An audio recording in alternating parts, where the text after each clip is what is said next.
Timeless Elements of a Great Closing Argument. Lessons from the Teapot Dome Trials. A joint production of the Historical Society of the District of Columbia Circuit, the Litigation Section of the District of Columbia Bar, and the Federal Judicial Center. With Roger M. Adelman of the Law Offices of Roger M. Adelman presenting the closing argument for the prosecution. William D. Nussbaum, Hogan and Hartson LLP, presenting the closing argument for the defense. And panel members, the Honorable Ellen Segal Huvelle, U.S. District Court for the District of Columbia, Timothy G. Lynch, Assistant U.S. Attorney for the District of Columbia, Jacob A. Stein, Stein, Mitchell and Muse, LLP, and the Honorable Emmet G. Sullivan, U.S. District Court for the District of Columbia. And now the program's moderator, David C. Frederick from the law offices of Kellogg, Huber, Hansen, Todd, Evans, and Feigl, PLLC.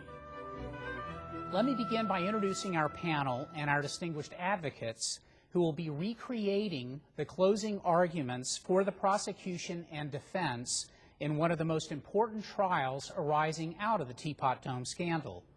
After hearing their presentations, we'll then have a conversation with a very distinguished panel about the art of making a great closing argument. We'll compare and contrast what we heard from the Teapot Dome cases to current best practices. We have a very distinguished panel. Judge Ellen Segal Huvelle was appointed to the U.S. District Court bench in 1999. Prior to that, she served as a D.C. Superior Court judge for 9 years. Before she became a judge, she was a partner at Williams & Connolly here in Washington. She has taught trial advocacy at Harvard Law School and the University of Virginia School of Law. Judge Emmet G. Sullivan was appointed a U.S. District Judge in 1994.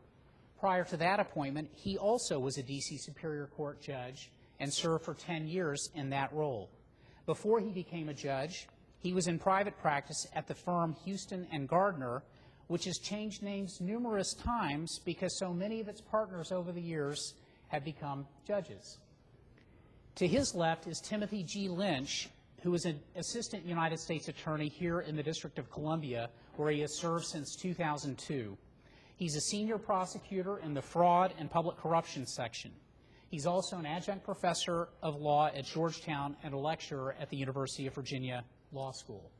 And to his left is Jacob A. Stein of Stein, Mitchell, and Muse, who's practiced law at the highest levels in our city for more than a half century. He's a past president of the D.C. Bar and author of the treatise, Closing Argument, the Art and the Law. Anyone wishing to learn more about law and culture should read Jake's monthly column in the Washington Lawyer magazine. Our attorney advocates are also very distinguished members of our bar. Roger Adelman has practiced for 4 decades, nearly half of which he spent in the United States Attorney's Office. He was chief prosecutor in the celebrated case of John Hinckley, who shot President Reagan and 3 others in 1981. He continues to maintain an active civil and criminal practice in his own law firm. William D. Nussbaum of Hogan and Hartson will recreate the role of Frank Hogan, who was the firm's founder. He also was a former Assistant United States Attorney here in the District of Columbia. He's handled more than 80 jury trials and many more non-jury trials, and has defended white-collar criminal defendants in numerous high-profile investigations, such as Whitewater and the Ill Wind scandal involving Pentagon procurement practices. Please join me in welcoming our program participants.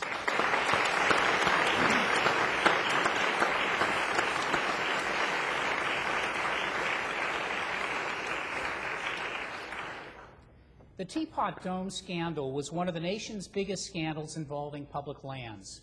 When the Navy shifted from coal-burning to oil-burning ships just prior to World War I, the federal government perceived a great strategic interest in ensuring sufficient supplies of oil in the event of war. By executive order, President William Howard Taft set aside certain federal lands in California and Wyoming as naval strategic petroleum reserves, investing control over those resources in the Secretary of the Navy. The rich oil reserve in Wyoming was near a geologic formation known as the Teapot Dome, hence the name that became famous with the scandal we explore today. The end of World War I lessened the need for a large reserve supply of oil and petroleum companies naturally saw in the vast quantities of oil on federal lands a great opportunity to make money. The incoming Harding administration in 1921 was receptive to private oil interests. Not long after he became Secretary of the Interior, Albert B. Fall sought to have jurisdiction over the petroleum reserves transferred from the Navy to the Interior Department. President Harding agreed and made the transfer by executive order. Fall is a central player in the scandal and in our program today. A former senator from New Mexico, he was a confidant of President Harding. An old prospecting buddy of Fall's was Edward L. Doheny, the owner of the Pan American Petroleum and Transport Company. Doheny was a savvy and wealthy businessman. During 1921, Fall and Doheny made preliminary arrangements for Pan American to lease part of the Navy's oil reserves located in California. In November 1921, Doheny made what he and Fall would later characterize as a loan to Fall. Doheny arranged for his son to withdraw $100,000 in cash from his son's account and to deliver it in a black bag to Fall's apartment at the Wardman Park Hotel. In later testimony, Doheny claimed he had received a note from Fall in return for the money, producing a note with a signature torn off. Sometime later, the signed part of the torn-off note later mysteriously appeared with Fall's signature on it. In 1922, Doheny's company leased portions of the California reserves. Fall did not engage in an open bidding process for these leases, but instead secretly leased those lands for drilling. Doheny's company received exclusive rights to exploit approximately 30,000 acres of proven oil lands with a profit potential that he estimated to run to some $100 million. During this same period, Fall was secretly negotiating away Wyoming's Teapot Dome reserves to Harry F. Sinclair of the Mammoth Oil Company. Those lands, too, were estimated as likely to generate profits for Sinclair's company of approximately $100 million. Fall rejected a suggestion by the Navy Department to get an opinion from the Attorney General about the legality of these arrangements. On April 7, 1922, Fall and Sinclair signed a lease to the entire Teapot Dome tract, which Fall locked in his desk drawer at the Department of the Interior. Sinclair arranged to provide Liberty bonds worth several $100,000 to Fall. By the time Fall was done leasing these lands, he had received cash and bonds worth some $409,000.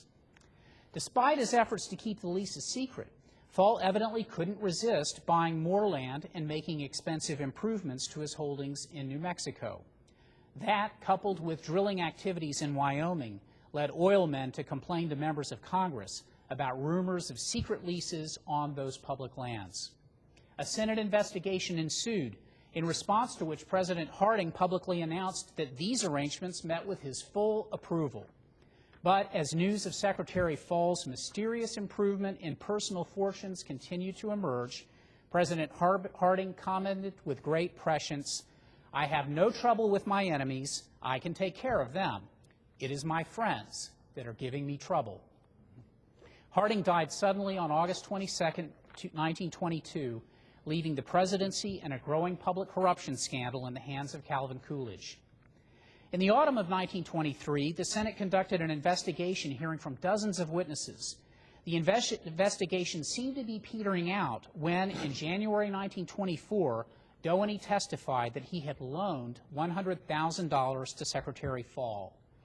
That development caused leading senators who had lost confidence in Attorney General Harry Doherty to demand a special prosecutor. Unlike more recent times, there was no independent counsel statute in place, but the sensitivities of the matter were such that Congress insisted that the President appoint special prosecutors subject to Senate confirmation. President Coolidge nominated Owen Roberts, a leading Philadelphia trial attorney who was a Republican, and former Ohio Democrat Senator Atlee Pomerene. The Senate confirmed both in February 1924. On the same day the Senate confirmed Roberts, Secretary of the Navy Edwin Denby sent his resignation to President Coolidge. Within a month, Roberts and Pomerine had sought indictments against Fall, Doheny, and Sinclair. The special prosecutors also launched civil cases to cancel the leases issued to the Pan American Petroleum and Transport Company and the Mammoth Oil Company. The two prosecutors investigated diligently, but sometimes with less than full support from Congress. Roberts apparently grew tired of Congress's failure to provide the necessary financial support, and he dipped into his own pocket to pay the salaries and expenses of his staff on more than one occasion. Our focus today is on the criminal investigations and prosecutions brought here in the District Court for the District of Columbia against Interior Secretary Albert Fall before Judge William Hitz, who served as a district judge from 1916 to 1931 when he was elevated to the D.C. Circuit, on which he served until his death in 1935. In this criminal trial, Fall was accused of taking a bribe from Doheny in exchange for entering into the leases. Doheny was charged later with paying the bribe. In the Fall case, the court allowed testimony about Fall's financial dealings with Sinclair. The testimony was used to show that Fall had lied to Congress when he said he had not accepted any money. By the time Fall faced this criminal trial, he had already been the target of criminal conspiracy charges and congressional investigations for nearly 7 years. Fall had long suffered from lung problems. During the trial, Fall collapsed and spent the rest of the trial confined to a wheelchair. In delivering the prosecution's closing argument, Roger Adelman will present excerpts of the closing of both special prosecutors, Pomerine and Roberts. In presenting the defendant's closing, Bill Nussbaum will present excerpts of Frank Hogan's argument. Hogan was one of the most prominent lawyers in America when he represented Fall in this case, and subsequently Doheny in his bribery trial. Blessed with a photographic memory, Hogan gave closing arguments in trials of 6 hours without any notes. We will not impose such a standard on Mr. Nussbaum today. The founder of the distinguished firm of Hogan and Hartson, Hogan once stated that the ideal client is a rich man when he is scared. Hogan was said to charge a standard fee of $1 million per case. We are delighted that both of these prominent attorneys are presenting their arguments today without charging the society a fee.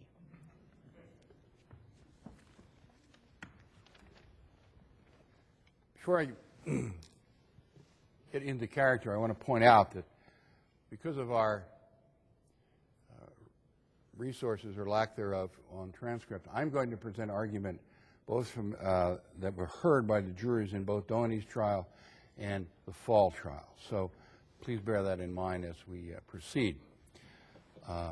Also, the arguments, as has been indicated, came from two prosecutors, Adelman Pomerine and Owen J.Roberts. Mr. Pomerine thanked the jury, the court, and everyone attending, and said as follows. Mr. Doheny says, "Well, I never did understand the preferential right, and I don't understand it now. Does any man or woman sitting here believe that this wise old man did not understand what a preferential right was?" Doheny took the stand in front of you. And he said, "Oh, I just blurted out that I expected to make $100 million out of it." Blurted out. That wise old man doesn't blurt out anything unless he has confidence in what he's doing. He blurted it out.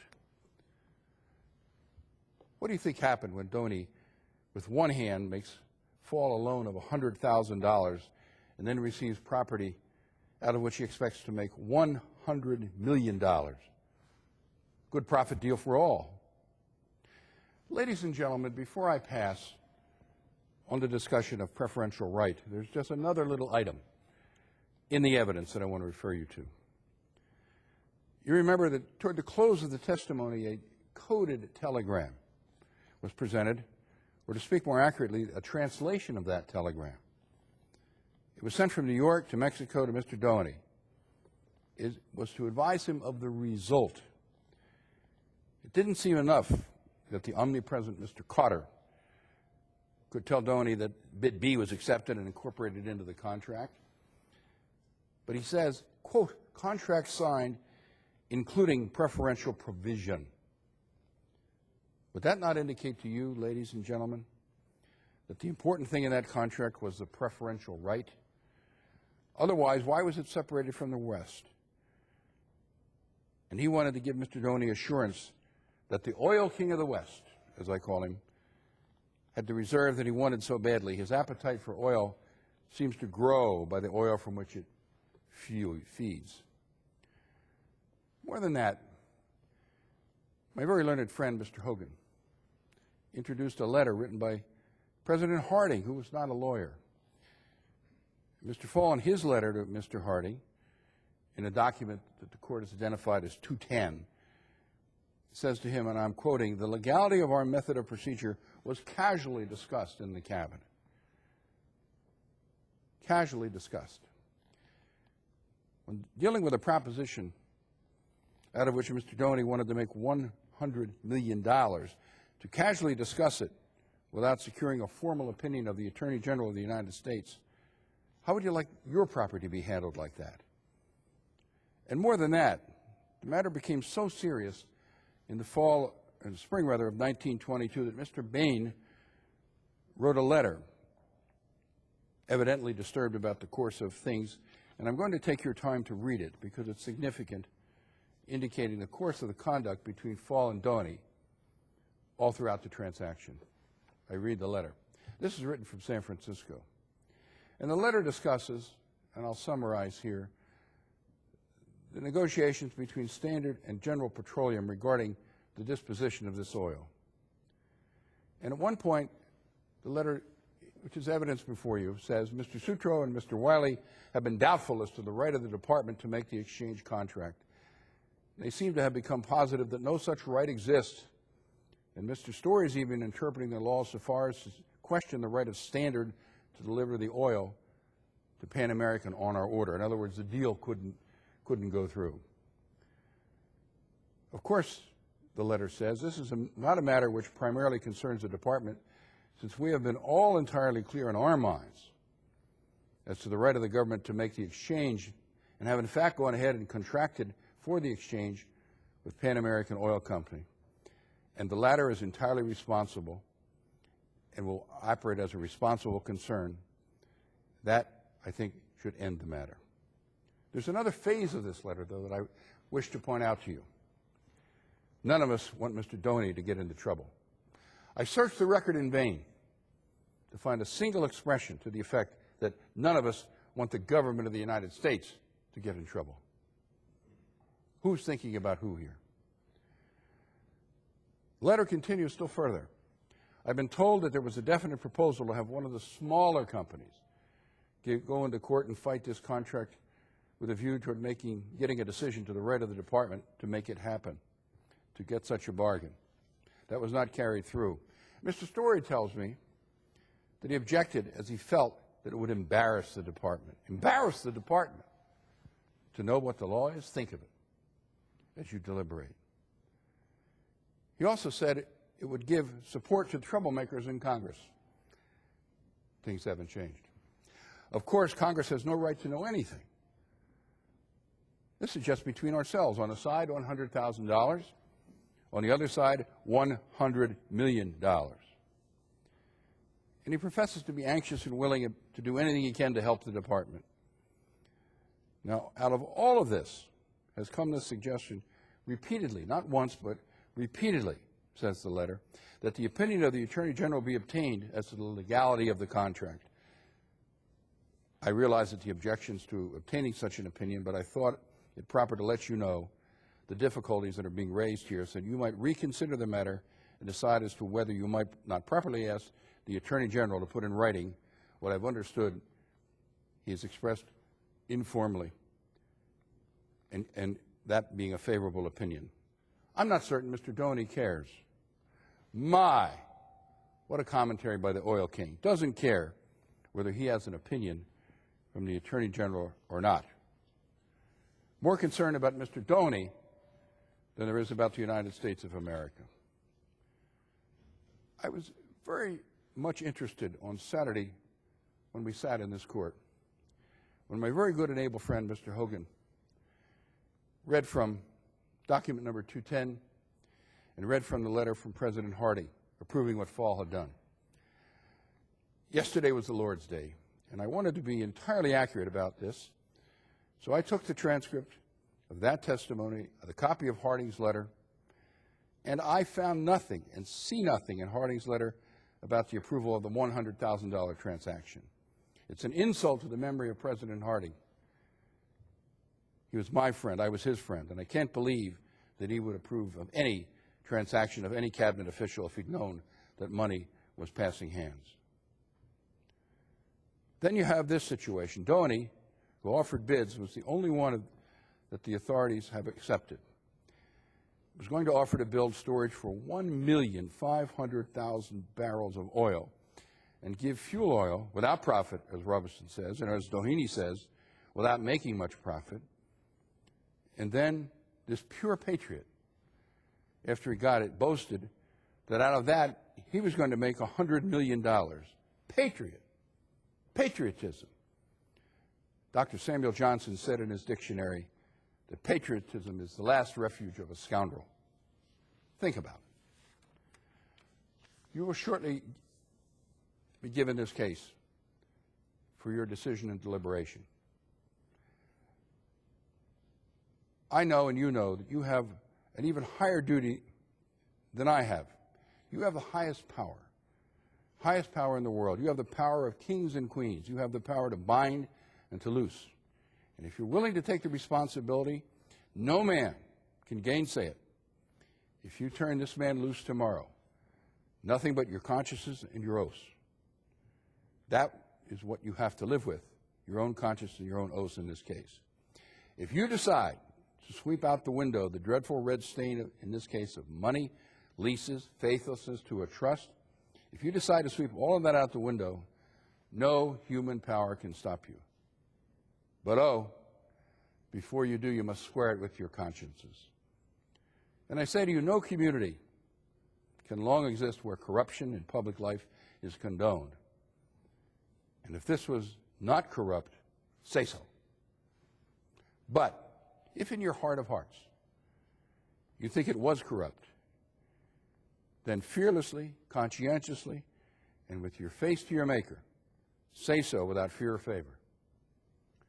Let the chips fall where they will, and let what happens afterward, whether it be clemency, mercy, or whatnot, rest with the tribunal in whose hand it belongs. You merely record what the record shows.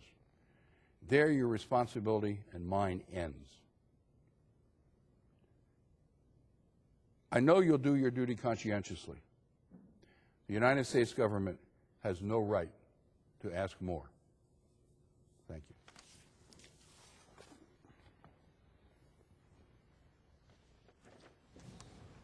May it please your honor, and you, ladies and gentlemen of the jury, it was most fitting, most appropriate, most apt that the distinguished Ohio ex-senator, Mr. Pomerene, who has treated you almost entirely in his address to a display of invective, should in his closing words call upon Dr. Samuel Johnson as his primary authority on patriotism.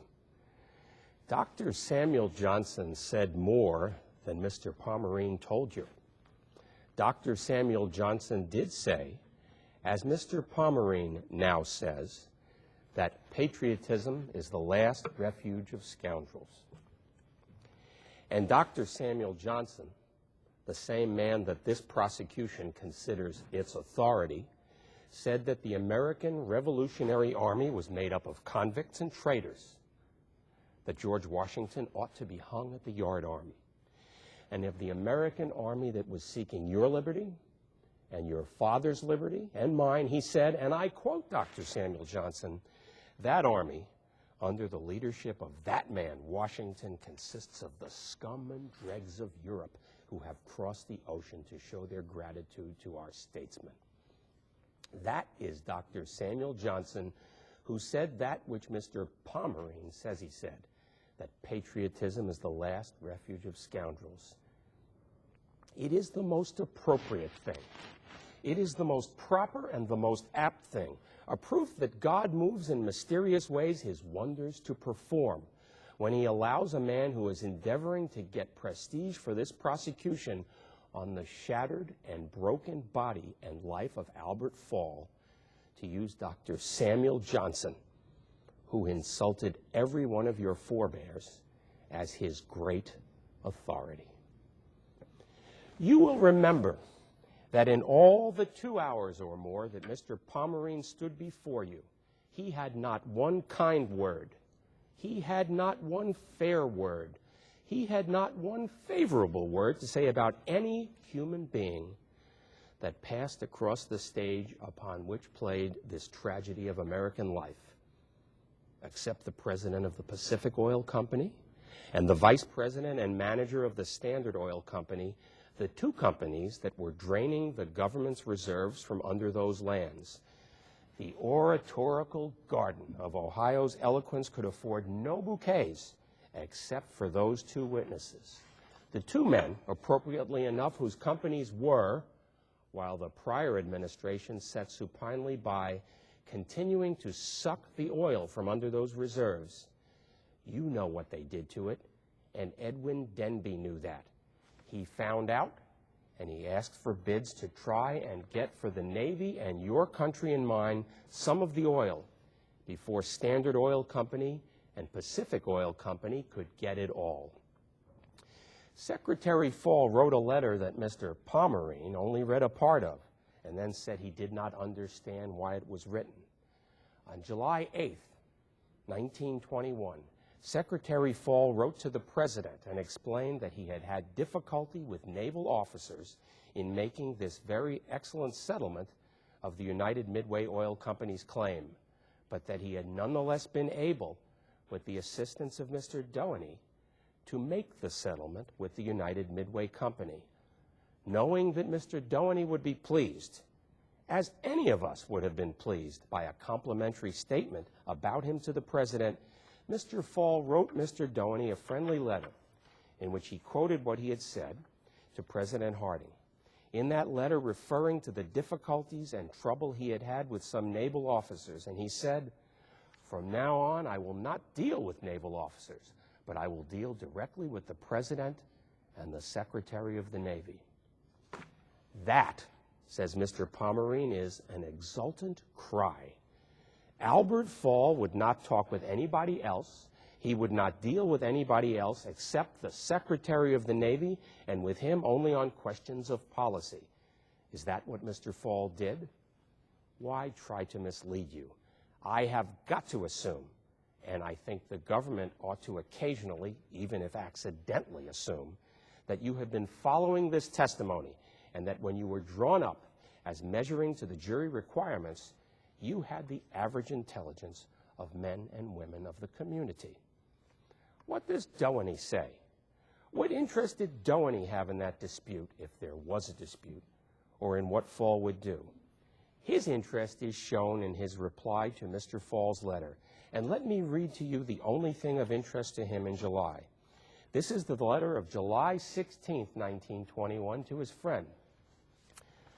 I received your letter and want to protest that I have done nothing that anyone, knowing your disposition of fairness, would not do under the circumstances. Nevertheless, I want to express my appreciation for the complimentary way in which you mentioned me to the big chief.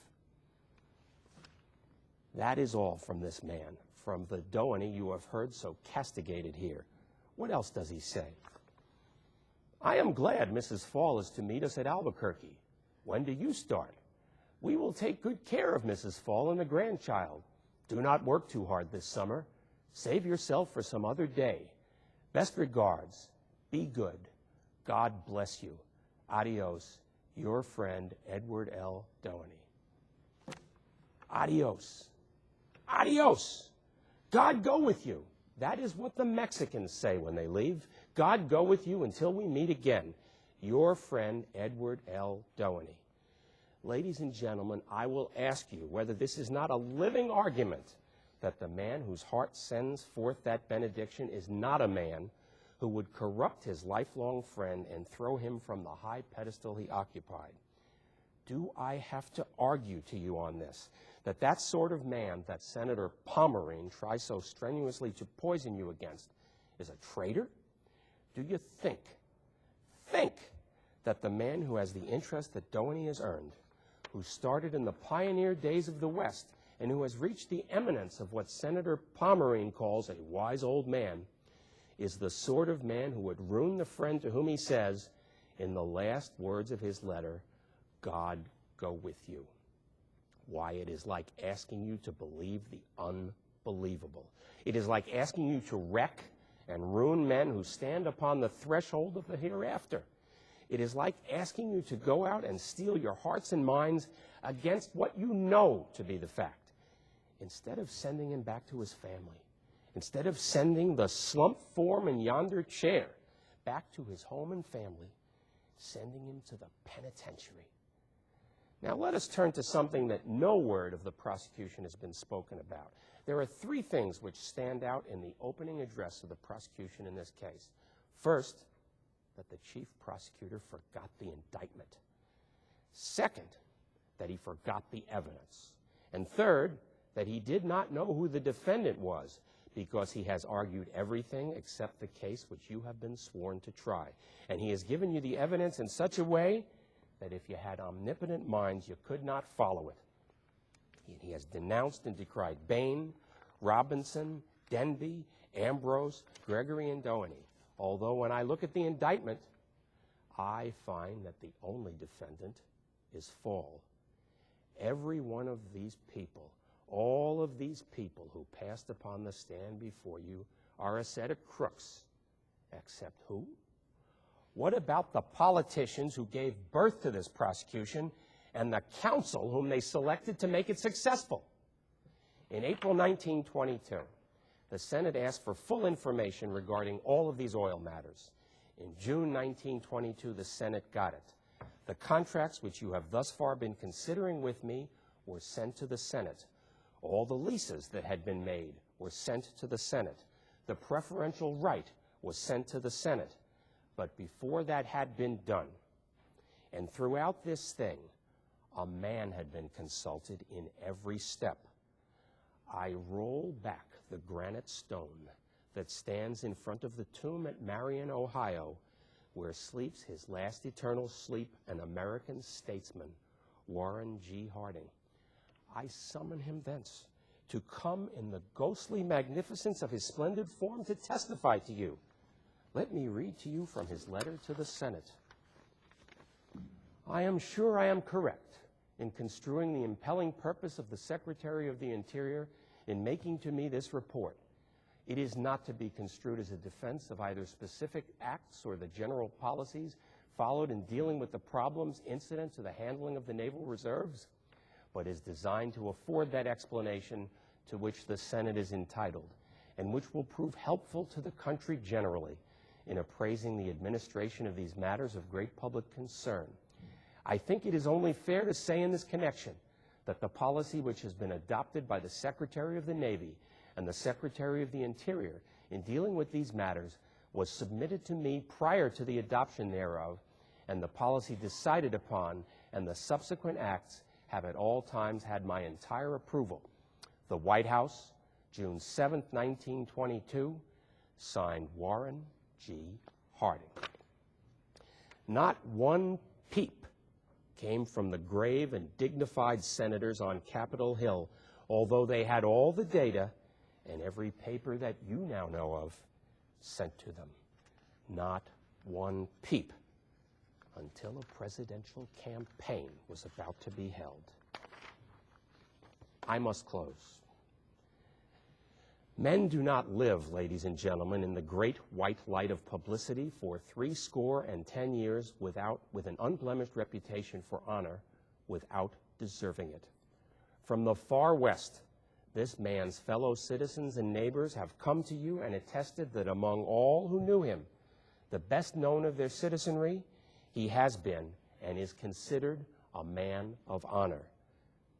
The sweet-faced widow, the Harris ranchers, the grizzled sheriff with 28 years of public service to his credit, the cowman from his range, the district attorney from his office, the son of an Apache Indian chief speaking for his people, the banker from his counting room, the realtor from his sales, the former governor, Rough Rider, congressman, appointee of 3 presidents, Roosevelt, Harding, and Taft, all come willingly, not to express their opinion, but to give you their unassailed and unassailable testimony of the high regard in which this man is held by those who really know him and for all these years have known him.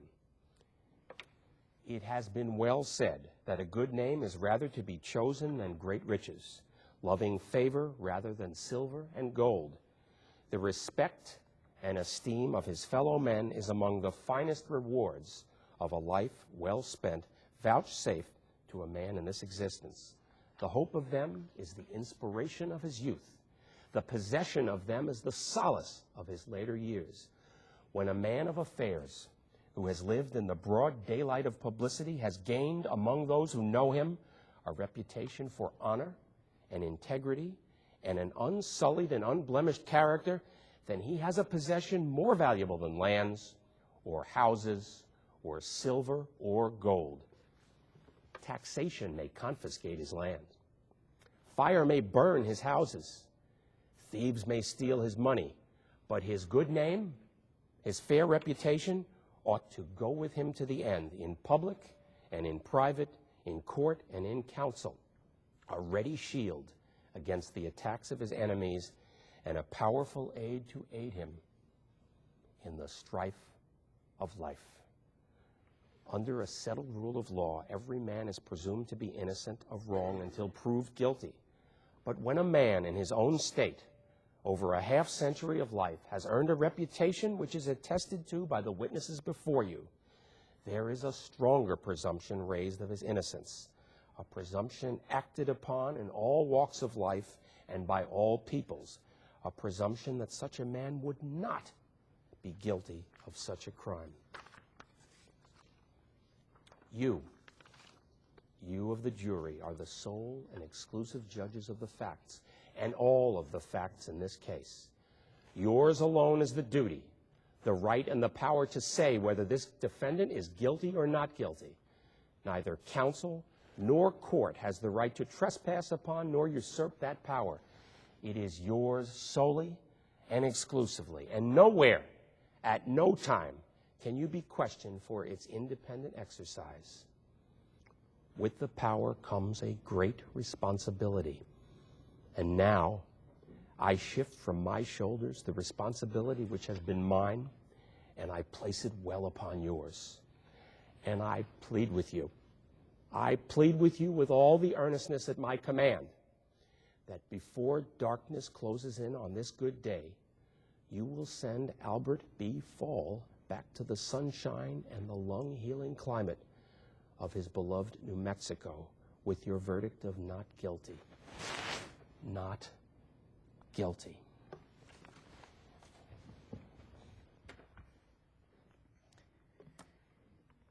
Thank you. Before I give a brief historical postscript, let's have a round of applause for our advocates. Really terrific.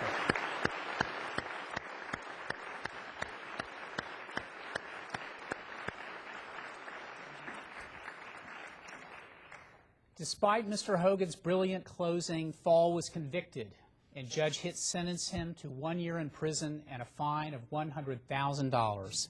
The D.C. Circuit upheld the conviction, and the Supreme Court denied certiorari.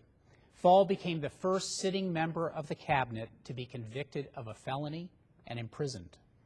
Hogan subsequently represented Doheny in the criminal trial brought by Roberts and Pomerine, charging Doheny with the bribe that Fall was convicted of receiving. The jury in Doheny's case returned a verdict of acquittal. Hogan continued to earn fame and fortune as one of the nation's most distinguished lawyers, serving as president of the American Bar Association and appearing on the cover of Time magazine in the 1930s. Owen Roberts was appointed Associate Justice of the Supreme Court of the United States by President Hoover in 1930. In that role, he became famous in legal history for providing the fifth vote to uphold New Deal legislation after initially voting to strike down numerous New Deal statutes. In West Coast Hotel versus Parrish, he provided the crucial fifth vote to uphold a state minimum wage law, the so-called switch in time that saved 9, as President Roosevelt was preparing his controversial court packing plan. Roberts served on the Supreme Court until his retirement in 1945. Now, I'd like to ask our advocates to join our panel, and we would like to come out of historical role now and talk about closing argument technique and the ways in which closing argument has changed in the 8 decades since the Teapot Dome scandal. And I'd like to start with our judges, Judge Huvelle and Judge Sullivan, and ask you, do advocates today invoke the ghostly magnificence of forebears when they are arguing criminal cases to you? How has argument changed in your court today? Most of the time you don't hear about forebears, you don't hear about God, you don't hear about my personal relationship with the President of the United States. I thought we always tell jurors that the advocates cannot express personal beliefs. And Roger very effectively slipped in saying that, of course, I know President Harding, and President Harding would have never done this. So we had a lot of people invoking the memories of people from the grave. And I take it the presidents didn't all testify in this case. Harding was dead. Right. No, but you also mentioned other presidents as if they... Right. There was a lot of going beyond the evidence, one could well assume, so that I think that you see now, first of all, the language is far less, far fewer flourishes, far less invoking things that aren't in evidence. You're stuck with the evidence much more so, and less appeal nowadays to conscience, God, and higher being. I think that you would find, compared to the wonderful presentations we got today, it's really quite a bit more boring. Judge Sullivan. I think, first of all, I think that the lawyers are to be commended for their deliveries. It's the scripts that I'm more critical of. I think it's significant that in both scripts, both closings, there was hardly a mention of just what the charges were. And indeed, I don't believe anyone mentioned the standard of proof beyond a reasonable doubt. So you got to wonder just what the jurors were really asked to do. They were requested to, which was good. We always encourage lawyers to ask the jurors what they want from the jurors, deliver a verdict of not guilty, deliver a verdict of guilty. But it's significant that the words reasonable doubt never appeared. There was no discussion of charges.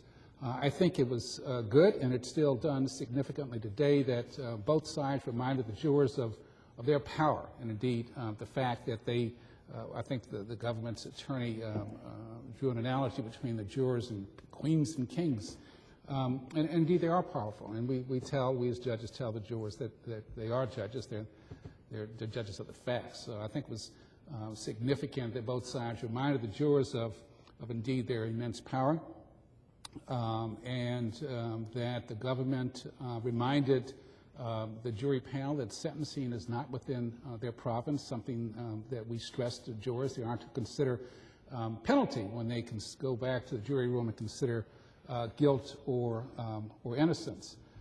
There was a reference by defense counsel not to send the defendant to the penitentiary, which probably would have prompted this judge to step in and remind the jurors that the province of sentencing is solely within the exclusive power of the judge, and probably would have prompted just a sua sponte instruction there. Both sides commented to a certain extent on the evidence, which is important. Both weaved their comments about the facts with some statement of the law. I think today there would have been a much more significant statement of the charges, the law, what the jury's duty is to do to make determinations of credibility, decide the facts. It sounded like there was a missing witness argument there. It prompted me to have some concern as to whether or not there had been approval by the court for the lawyer to talk about witnesses who indeed did not testify during the trial. And I thought it was very good that defense counsel, almost in the exact language that appears in our instructions today, defense counsel reminded the jury panel that indeed the jurors are indeed the judges of the facts, and reminded them that it's their sole and exclusive responsibility to determine the facts in the case. Judge Sullivan, let me pick up on a comment that you Sure. just made about the importance of setting the ground rules. When you are conducting a trial, how much time do you spend with the lawyers discussing how the closing will be done, and how important are those ground rules? Do you decide them case by case, or do you have standard set of ground rules? No, it's a case-by-case decision-making process, and I mean, looking back on recent trials, focusing on the Stevens trial, which is one of the more recent trials I presided over, we spent a significant amount of time on instructions of law. In fact, we spent an entire Saturday dealing with what instructions of law are appropriate. And there has to be a clear understanding of what the final instructions of law will be before an attorney can properly structure his or her argument. So we spent an entire Saturday working on instructions and carry it over to the following week, and then we have to make some hard and fast decisions about time allocation. That was a long trial. You want to be reasonable to both sides. I don't think any trial judge is ever going to be stingy with the time, but there has to be a fair allocation of time, recognizing the government has 2 opportunities, defense counsel only has 1. But you want to make sure that all the objections to instructions are resolved before you even start focusing on closing arguments. And you tell the attorneys up front, look, if someone wants to make a missing witness argument, you need to get, attorneys know you have to get approval from the court before you can make certain instructions. So a lot of responsibility is foisted on the shoulders of the attorneys to be candid and upfront with the judge about what he or she wants to argue, because the last thing a lawyer wants to do during closing argument is be interrupted with an objection, and that's something at least I encourage lawyers to do, and it keeps everyone on their toes. If there's an objection, make it. Don't wait until after the closing argument's over.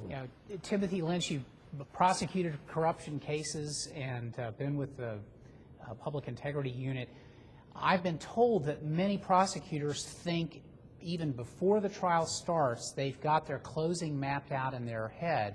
Can you describe that process from the prosecution's perspective, and how you go about framing your closing even before the trial has occurred? Yeah, I think that's a part of even at the investigative stage. You have to think about how this is going to play, and certainly you have to focus on what the jury instructions are. You have to know what the law is, and you're thinking about the closing the whole time. In fact, if you can't think of a good closing while you're preparing the case, you have to think twice about how this case is, whether this case really is going to work, whether it can be brought.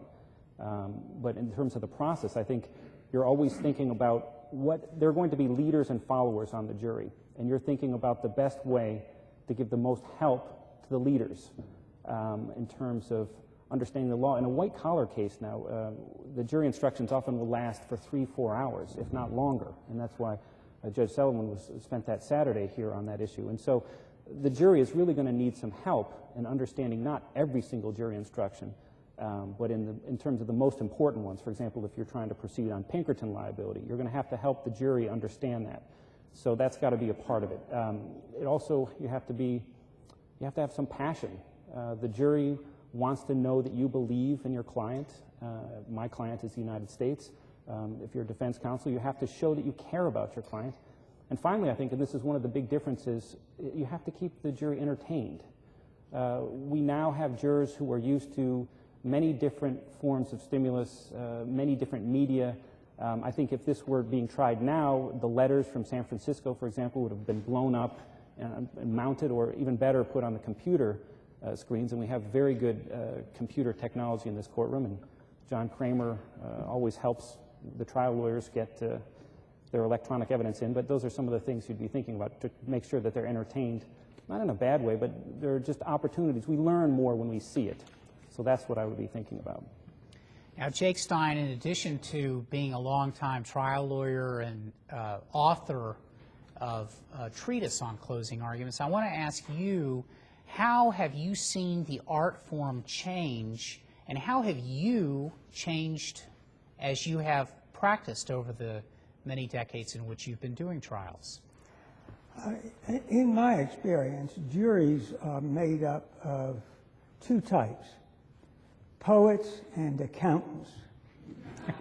And if you refer to Samuel Johnson, as was referred to in these statements, that's a reference to a person who probably has done a lot of reading and hasn't looked at the columns of figures in his personal life or her personal life.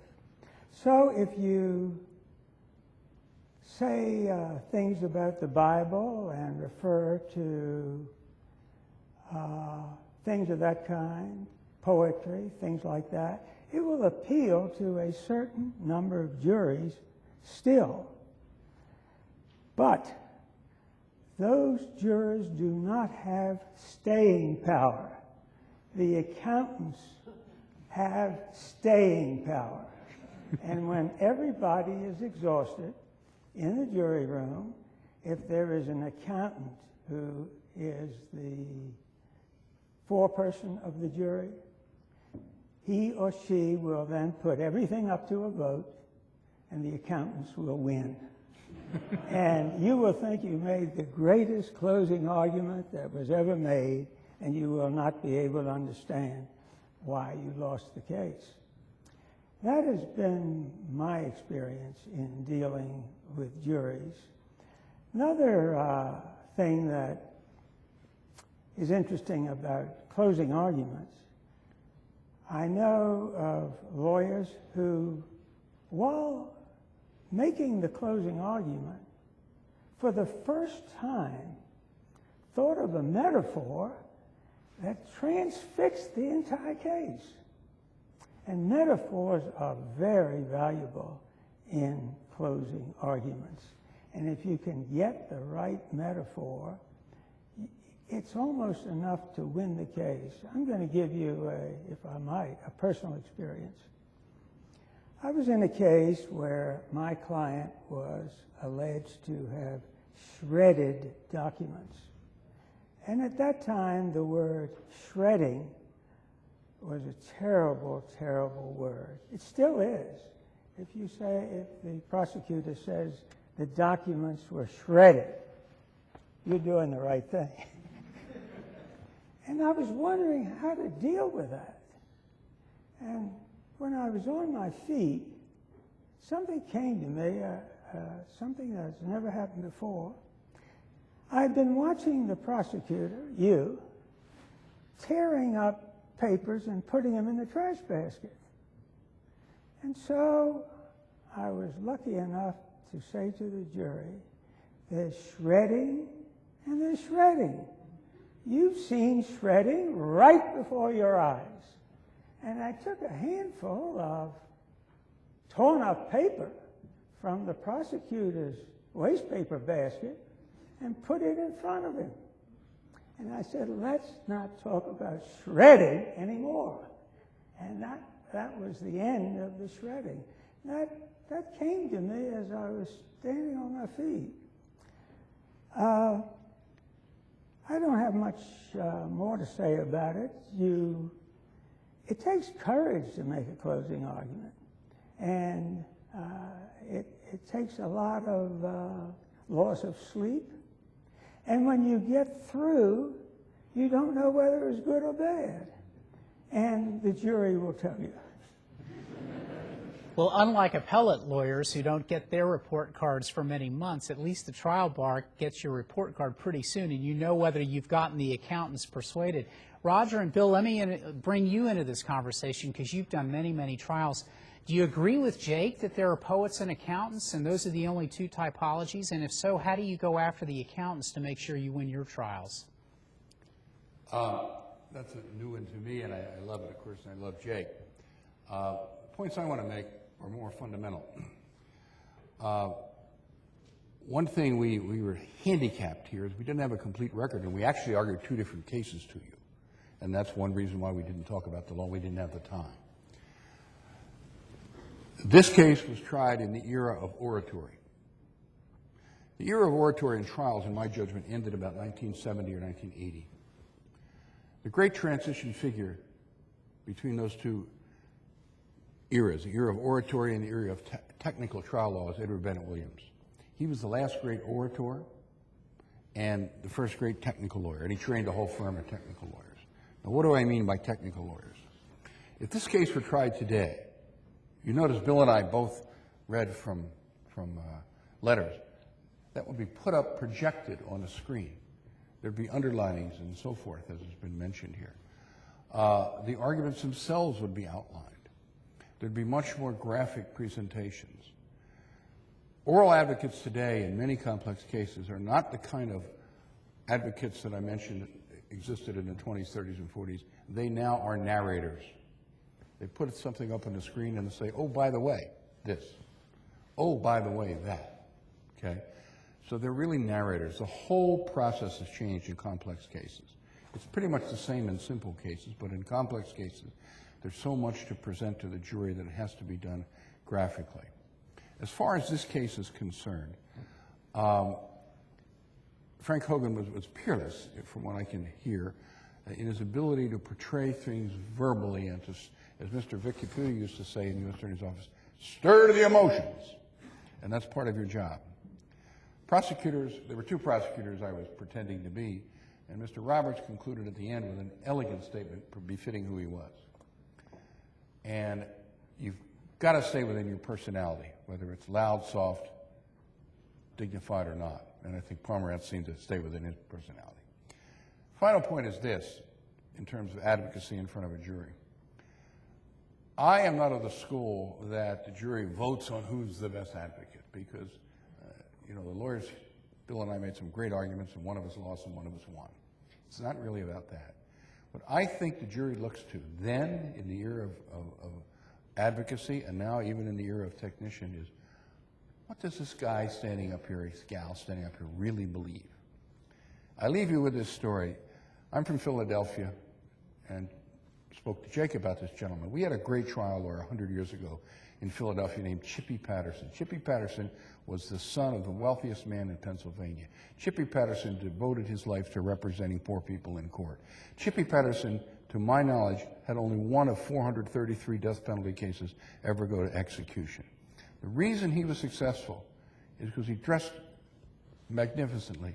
He stood up in front of the jury in Philadelphia juries, and the jurors said to themselves, if this guy stands up for this person, then I can understand why I might acquit him. What I'm saying is, you've got, as an advocate, to convey what you really think, even though you can't say it. Prosecutors do it in their way, and certainly what we saw from Mr. Hogan, which was marvelous, is another way. Bottom line for what I have to say is, we're in a totally different era. So you've seen history today, but today this case would be tried in a quite different dynamic. And also, the statutes available to the prosecutors now are elastic. They're all over the place. And it'd be much more difficult for the defense to try this case, particularly on a complex bribery scheme than in the 20s. I suggest that some things remain the same. One of the things that struck me about the argument I read is how hard Hogan went after Pomerantz. We have all been in the position of trying to decide how the jury feels about our opposition. Hogan must have concluded that the jury didn't like Atlee Pomerantz because he really went after him, essentially, in nicer words than this, calling him the tool of a political prosecution. Those things are still done today. This didn't work for Hogan back in the day, and from what I've read in Teapot Dome, he should have lost this case. He should have lost the Doheny case, too. But I think that remains the same. That is still something you, in the course of a trial, you decide how a jury is reacting to your opponent. If you think the jury respects your opponent, you would never go after him the way Hogan went after Mr. Pomerantz. The second thing that remains the same, Hogan's argument, and I think Judge Sullivan referred to this earlier. Hogan's argument essentially was, my client is a sick, broken old man. Do you really want to send him to prison? Albert Fall had tuberculosis. That's why he had moved to New Mexico. He'd battled lung ailments all of his life. He lost 2 of his children in the 1918 influenza epidemic, and I'm quite certain that that came out in this trial. And Hogan was essentially saying, this man is ruined, he's disgraced, you don't need to do anything more to him. And we see those arguments today. And then finally, one thing that remains the same today, my guess is, as much as I've read about Hogan and as much as was said good about him, that he knew better. He knew this was BS. And he had to know what history now shows. This was a terrible scandal, and Albert Fall was as guilty as could be. Frank Hogan had to know that. He could not have, and so for him to, he cried in his closing, which I could not pull off, and he had the jury crying, and he had them out for 11 hours deadlocked before they came back guilty with a recommendation of mercy. So he earned his $1 million. Well, I don't know if anyone could earn $1 million, but you know, he knew better. And I think he knew what was coming. When I was a prosecutor and the defense attorney spent the end of his closing argument talking about the presumption of innocence, I knew I had him. When that's what you're talking about, it means that you've been beaten on the facts. And Hogan was beaten on the facts in this case. And I think these things are all the same today. Oh, I don't know about that. But the last comment, I have to, because actually, if you talk to enough jurors, they take very seriously the burden of proof and the presumption of innocence. And I think the defense counsel needs to use that wherever possible. It is very hard for jurors to look at evidence. I mean, as long as you start as a defense counsel finding the holes in that evidence and give them something to doubt about. And it's amazing the kinds of things that are thrown out as, here is what you should lose sleep over. And you never know. I don't know if you can characterize people as accountants and as poets, but everybody finds something to glom onto. And when you hear about it afterwards, you're just amazed. But I'd like to just point out one thing that Roger brought up, and I know David Kendall knows this and a few other people, but Edward Bennett Williams was the son-in-law of Frank Hogan. He was married to Hogan's wife. She died after they had 4 children, but Edward Bennett Williams and several other people from Williams and Conley all trained at Hogan and Hartson, where they did bus cases. They represented Metro and learned from Frank Hogan. And I saw Edward Bennett Williams give a closing argument in this courthouse in the Antonelli case for 6 hours he did 3 in the morning, 3 in the afternoon. I don't think he had a note either. And the only thing I ever saw him do during that closing, it was very bombastic. It was almost like going to a theater production of Shakespeare. But at one moment, you could see him look up at the clock to see whether it was 12 and time for lunch yet. That was the only time that he lost his focus, as far as I could tell. But and Williams and Hogan in this particular excerpt did a great job humanizing the evil people that you claim that were Doheny and Fall, and made them, that's what you have to do in defense counsel, is humanize the people, and however you do it, and demonize the 2 oil companies. I mean, that was the main witnesses, and that's a very effective and necessary thing when you're in a criminal defense posture. I want to pick up on something that Roger mentioned, that's the use of technology, and focus again for a few minutes on the Stevens case, because even though there were other problems, a lot of problems in that case, the government actually gave 2 outstanding closing arguments.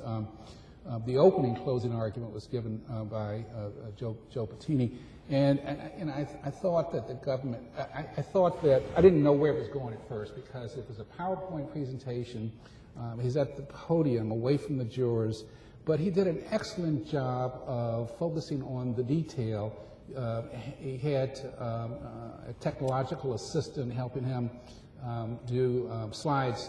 The theory was that this home that Stevens owned had just morphed from a basic A-frame into this ugly chalet, and that was the government's theory, but it was all tied into a lot of alleged failures to report gifts, et cetera, et cetera. And he did an excellent job. And I thought that that's the way it was going to end, with the technological presentation, which was indeed excellent. He was organized. The slides were in order. He didn't waste anyone's time. The jurors love it. And anyone who does not take advantage of our technology and demonstrative evidence and closing arguments is really at a disadvantage, in my view. Now, to bring it all home, though, in the closing part, Brenda Morris stepped into the well of the court, and her job was indeed to bring it home. And she gave one of the best closing arguments on rebuttal that I've seen in 25 years as a judge. She brought it home. She was able to effectively advocate on behalf of the government and just destroy the character witnesses. There were a number of character witnesses, powerful character witnesses, Orrin Hatch, Colin Powell, Senator Inouye, but she was able to effectively persuade the jurors not to focus on that testimony. That testimony is so powerful because we have an instruction that says character evidence testimony alone can support reasonable doubt. So it was necessary that they be negated. And she was able to say, you know, these are outstanding people, they're champions of America, but not one of those people was ever in Girdwood, Alaska, and not anyone ever visited Senator Stevens' home. And it was a very, very powerful argument. And with respect to Senator Stevens, she was able to go over to him very respectfully and say, in front of him, not in his face, but very respectfully to his side, he's a United States Senator, but don't be fooled by that title, because behind that title, and keep in mind there were 8 women on the jury panel, behind that title, ladies and gentlemen, he's just a man. He's just a man that you need to hold responsible for what he did. It's a very powerful, down-to-earth argument. It doesn't make any difference who's on that jury panel, whether they're poets or artists or just everyday plain people. It was about, according to the government, making an everyday, ordinary man responsible for his criminal activity. And I thought it was one of the best 1-2 punches I've seen, a perfect weave of the appropriate use of technology and also bringing it home to the jurors, standing in the well of the court, being embraced by the jurors, and letting the jurors know it's their response. In fact, her approach was, let's just assume we're in your kitchen having a cup of coffee on a Saturday, and let's talk about what we've heard for the last many weeks. And she did it in a conversational tone, and when it came time to go for the jugular, she went for the jugular. I wanted to go back, actually, to Bill's closing argument, but to pick up something Judge Huvelle said about Williams. This has become a seminar on Edward Bennett Williams and Mr. Hogan, which I think is great. One of Williams' standard and effective closings was character evidence. And we've heard here, Judge has mentioned, character evidence itself can create a reasonable doubt. And Williams would get up and say, the government could have called anybody to rebut our character witnesses, and they didn't do that. And what can you conclude from that? Well, if you listen carefully to what Bill had to say, he sort of made the same argument in 1924, Mr. Hogan, talking about character evidence, the Apache chief, the bank counter, and all that.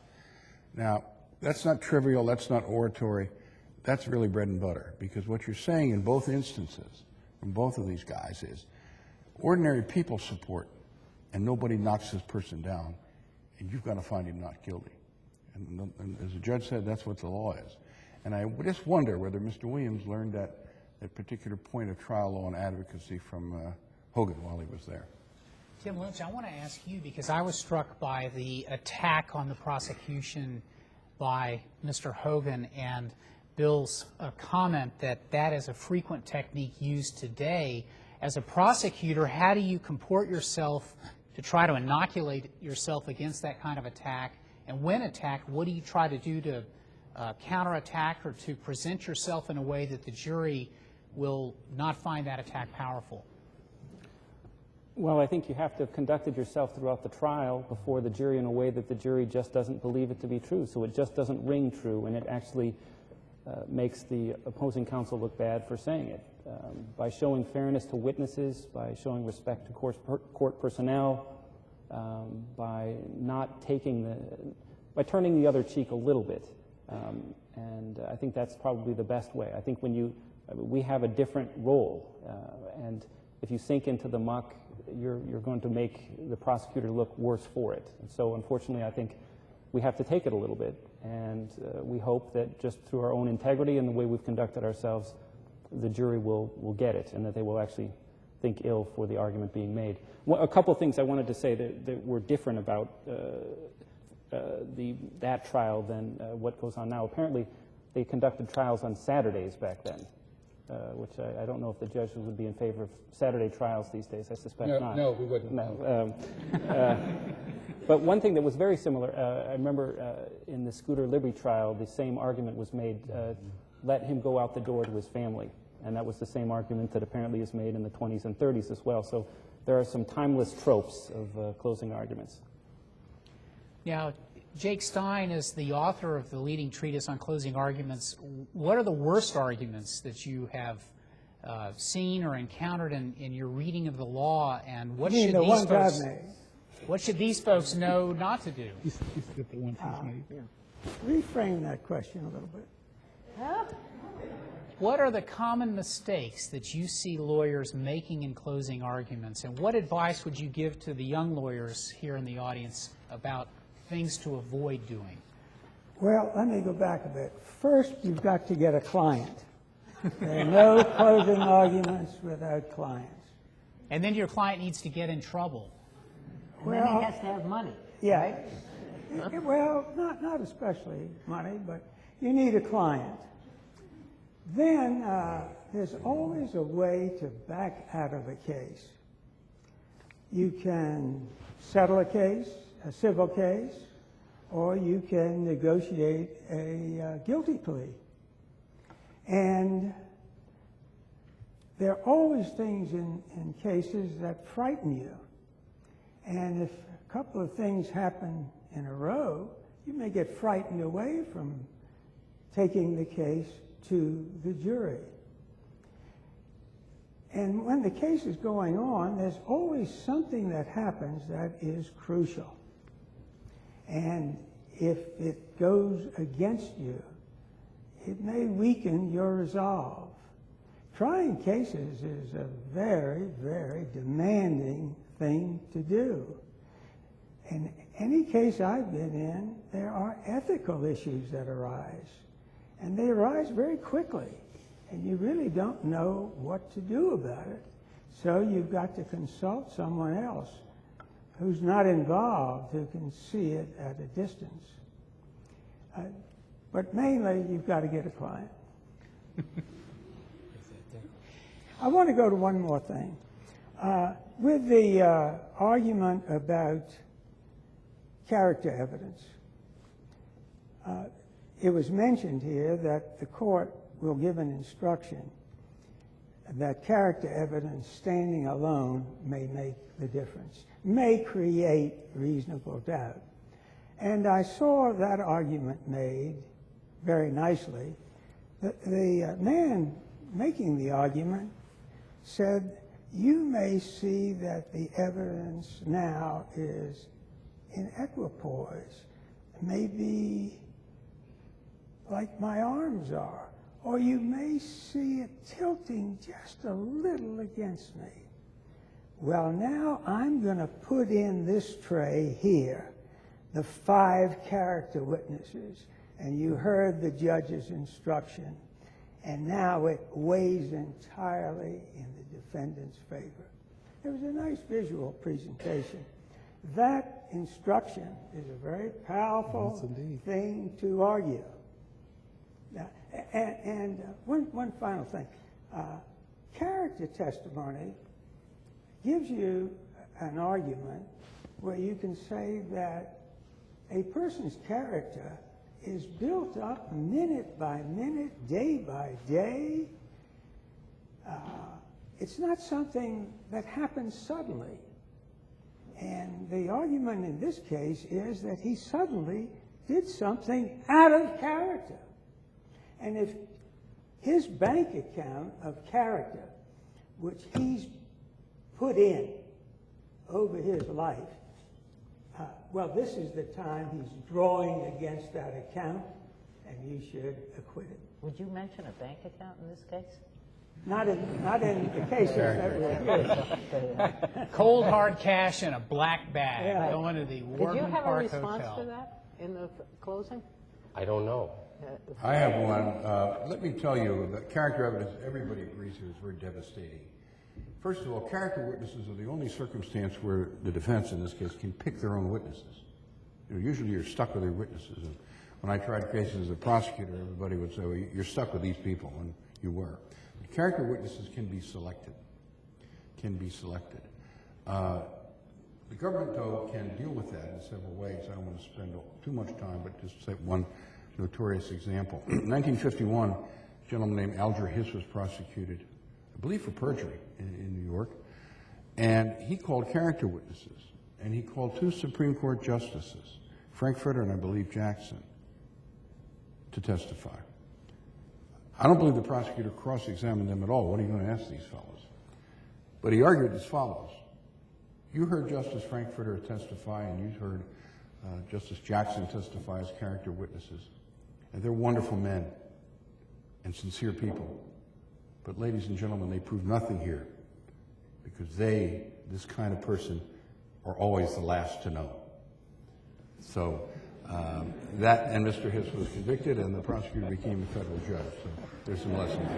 When I was a young assistant United States attorney prosecuting misdemeanor cases, I was asked to try a District of Columbia police officer who was charged with possession of narcotics. And she called as a character witness a very young Jim Vance. And Jim Vance, who's still on television 30 years later, walked into the courtroom, and 2 of the women on the jury looked at each other, and loud enough for all of us to hear, said, "Oh my God, he's beautiful." And I realized at that moment that I was doomed. One more point. I don't think character testimony means anything anymore in big cases. Most of the time these days, the defendant in a big white-collar case doesn't take the stand. And putting character witnesses on when the defendant doesn't testify looks peculiar. I'd like to hear from you about character testimony these days. Well, one of the things about character testimony is that if it's a character for truthfulness and that defendant has said anything that the government wants to have the jury believe, well, if this defendant had a character for truthfulness in this sense, then he certainly must have been telling the truth when he said the thing that you want the jury to believe. So it can be used as a double-edged sword. It's not hopeless. And certainly, I think Jake's point is where the defendant himself is not willing to stand up and testify, although he certainly has no obligation to do so, it may make the jury wonder whether he's just using his surrogates. I'd like our panelists to reflect and offer one final closing argument of their own. Let's start with you, Roger Adelman. What is your last lingering thought for the audience today? I never want to be a criminal defendant in this day and age. And if I were, though, I'd want to have a person who is passionately, demonstrably arguing in my behalf, not a technician, but a personal advocate. The thing that struck me most in reading Hogan's closing here is how how language has changed. And somebody referred to this. So as I read this and watched him speak in perfect sentences, we are now more a writing profession than a speaking profession. I learned that not long ago in trying an arbitration with a bunch of barristers. Barristers speak in perfect sentences, perfect paragraphs, perfect pages. We don't do that anymore. Anyone who's ever tried a case and looked at a transcript of what he or she said is always horrified by how disjointed it seems. When Frank was saying these things, he was speaking in beautiful sentences, and that was the way people spoke back then, and there was something very elegant about it, and I think that's been lost. There were 2 things about this that struck me most. One was the fact that the defendant was only sentenced to 1 year. Now, we probably, under the guidelines, you take $100,000 and put it in today's value, this poor guy would have gone away, well, he would have been long gone dead. And so that when I saw what the judge gave him, I was really struck by how what a nice time it was to not be burdened by guidelines. The second thing, which didn't go to the advocacy so much, but I was amazed that Frank Hogan back then could represent both the bribee and the bribor. The notion of conflict of interest, I mean, we as judges as well as defense counsel, as soon as you could conceivably have some air of a conflict of interest, you're obligated to get out and get independent counsel. But the idea that you could have both the guy that gave the bribe and the one that accepted it and get $1 million from each is really a remarkable achievement. What I tell my law clerks each year is that when you get to closing argument, I mean, that's the moment you've been waiting for. That's the moment you've been living for. I mean, that's what it's all about. You're the author of the final chapter in the book that you're writing. You know how that final chapter should be written. It's your job to persuade the jurors that this is the version they should also agree to. I think that it's significant. There was a recent survey by someone who surveyed former jurors over a period of time, and he concluded that a significantly high percentage of jurors, 85% of jurors, said that they recalled more clearly what they had seen as opposed to what they had heard.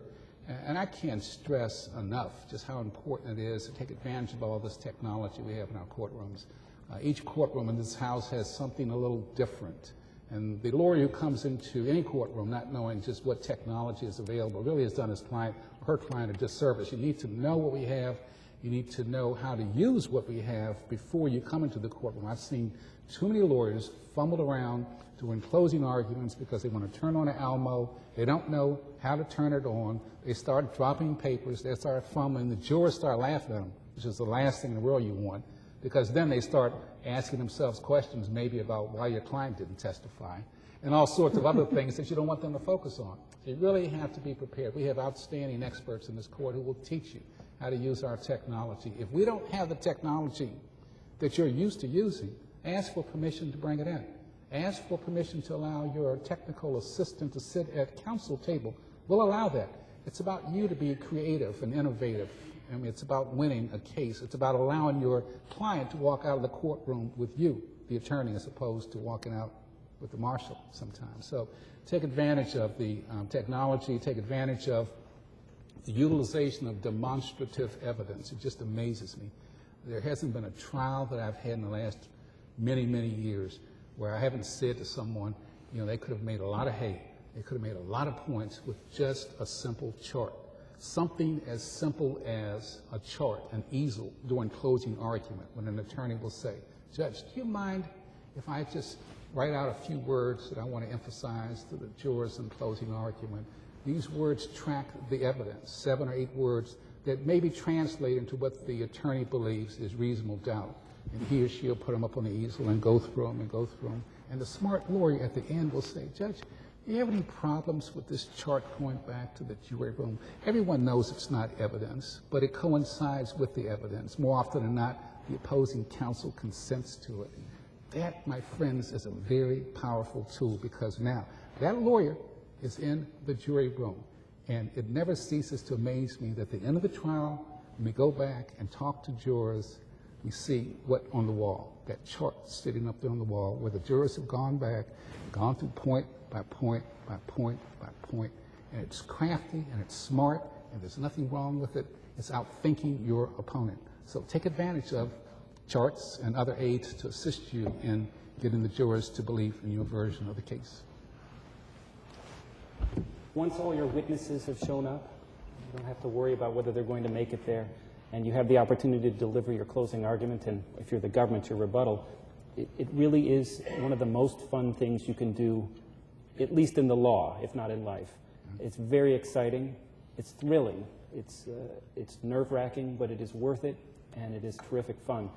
Just to echo some of the comments about making it easier for the jury, and particularly the people you think are going to be the leaders, in addition to all the visual aids, a simple roadmap. It's very hard to be lectured at for 15 minutes, let alone 3 hours. And if you give the jury some sense of where you're going, and then tell them when you're going and how you've gotten, how far along you've gotten, and keep reminding them where you are in the organization, you're going to help them. And that's the key, to help the people you want to be helping you back in the jury room. If you're ready to make a closing argument and you think that you have a brilliant idea, it's so good that you don't want to tell anybody about it. You're just enamored of this thought that came your way. Please tell it to somebody, because you will hear something like Judge Huvelle heard about me putting money in the bank. You will hear something that will protect you from making a fool of yourself. Jake had the last word. No one made fools of themselves here. Let's hear it for the panel. Let's hear it for the